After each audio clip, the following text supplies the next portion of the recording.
I'm David from Lavica Photography, and today I want to simplify my vlogging. So how am I going to do that?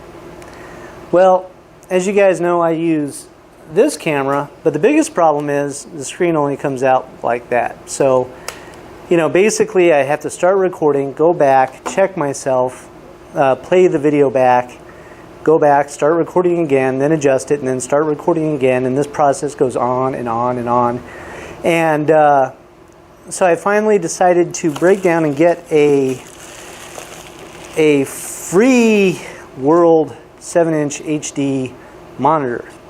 So let's check this thing out. I figured I'd do an unboxing of it just because we might all find it interesting. The battery, a charger for the battery. Here's an HDMI cable. It's a very well-made box for you guys that like unboxing. You know I can't stand unboxing. A package list. So you have a monitor, a battery plate, a sunshade, HDMI cable, HDMI plug lock, hot shoe mount, and manual. Well, the sunshade looks functional, but yeah, actually I guess it'll do. And then the monitor itself. A bracket, another thingy, and an HDMI cable. Oh, our mount. Now this mounts into the hot shoe. We have a regular HDMI cable, and then this came with an HDMI to mini HDMI cable. This must be for the hood. And obviously we've got cable connectors over here, so that must align with this somehow, which means that this goes on this way, I'd imagine. I really don't know how this goes together, but let's make the best of it. Why not? Oh yeah. Yeah, it turns out I was right. Okay, and then you have access to your cables here, and that just pops on just like this, and then this extra shade apparently pops on just like so. If you're doing this outside, I imagine that's what it's for. So very fancy. And now I imagine we need this thing, which would plug into our hot shoe and screw down, and then we've got this little ball head. So it does mount directly onto here, like so. Now it does have this additional bracket. I don't know what the bracket is for. Okay, HDMI locking. Oh, that's a locking plate for the HDMI. So there we go. We know what it's for now. Voila. And we have it. All right. That was much easier than I thought. This is why I don't do unboxing stuff, because I don't know what the hell is going to happen when I turn this on. But that is one very bright display. Alright, so let's take a look at this thing. The first thing we should look at are the side ports here. Now we've got USB upgrade, which I'm not sure what that's for. OSD controller right here. Headphone jacks.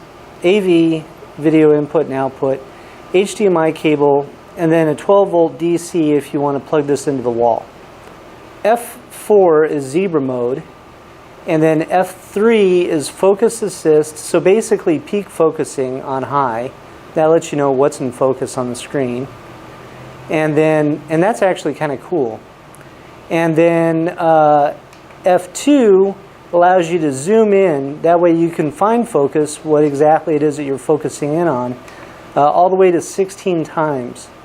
And then F1 allows you to set your safe frame area. And you can say 85%, 90%, 93, 96, or off. And then your menu basically allows you to bounce through check field, false colors.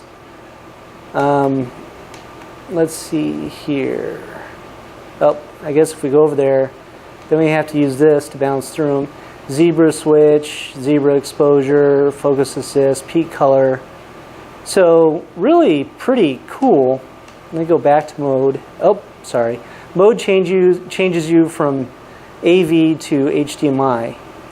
And then let's go back to menu here. I don't know how I did that. Marker display, so center marker, marker type, save frames.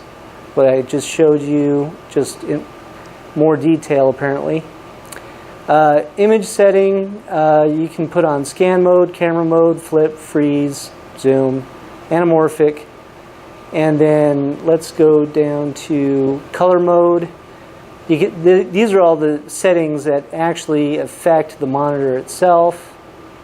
And then let me go down one more for shortcuts. Those where the shortcuts are, so you can change these F1, 2, 3, and 4 buttons.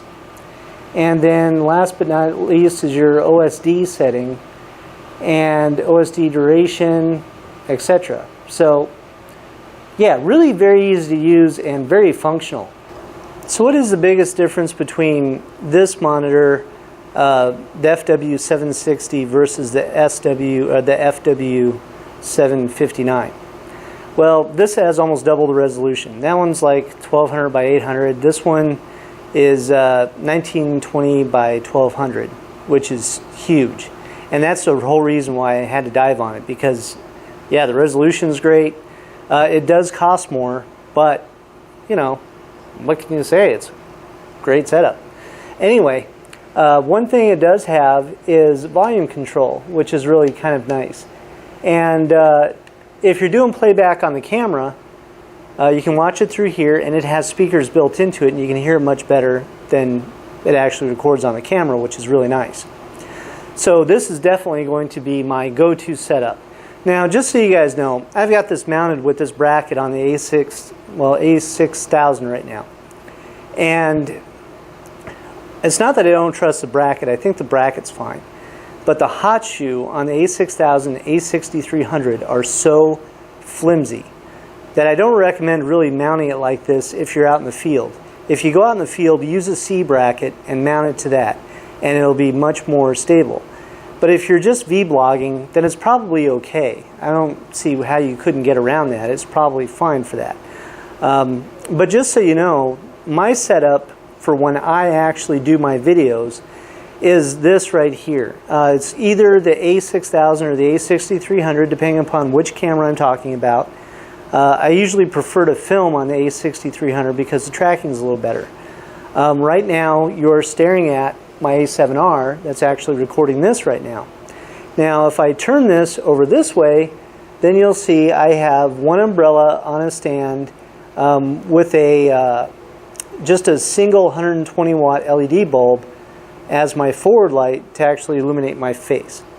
And then above me, there's my microphone, the Zoom H1. The other thing that you see up there is a 24-inch square softbox. And the softbox is actually my top light. And so I have one from the top, one here, and then my boom. And then for the lens, I use the Sigma 30mm f1.4, and I usually shoot just a little higher, like f2.8, and I try to keep it around 50th of a second. And I usually leave the ISO around 640, and my shutter speed is usually somewhere around 50, which I think is really good. I mean, that's what you're seeing right now, is ISO 640 with a shutter speed of 50. So that's my actual setup. And this is a very welcome piece of equipment. I can't tell you how much easier this is going to make my life. So anyway, I hope you guys like this video. Give me a thumbs up. Subscribe to my channel for more information like this. And otherwise, you guys have a good day. Bye.